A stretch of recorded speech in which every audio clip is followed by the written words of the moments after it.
Nagyaman dagiti manalon nga kami Sanhera Bakara iti provincial government gapu kalitin na ipapaay nga tulong kadakwada. Kuna ni Mr. Freddy Mar Bagawisan, Presidente Sanhera Kasilyan, adon nga farm machineries dagiti Indanao awat. Malaksit iti retoy at dapat iti fuel subsidy nang ron iti panawen di kinangina iti presyo ti gasolina. Sobra ako iti papaay di dugong ito ako kumunara. Nagato ako iti parking post ako.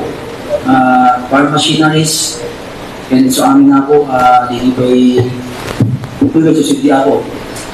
Makita niya ako makasanot dito ng tungtungo na iti binig iti agricultural ang iman namin at mangalap ako.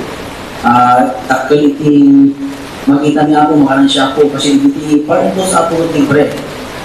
Kaya kabil na ako, takal kita ako. Yes, ikas ako, tumakit kita ako. Inaang pa na Bagawisan, dakil pa nakatulong nga dakwad iti cold storage facility iti Sarat, ken ti Bagsakan Center iti Sirad ti Batak. Amunahin na po iti cold storage. Dakil ako iti tulong na ako katakayan namin iti Ilocos Norte. At namin tayo na po ako nga oversupply tayo, pinigilong tayo. Kaya mo, doon kayo makadya ako mapanamintan kayo magawitan. At at pangipak na rin yung produkto niya ako.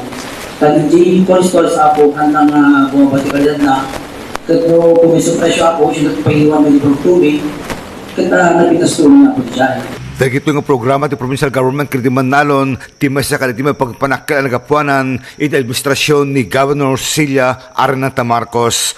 Idol Dennis Alipio, Tatak, IFM.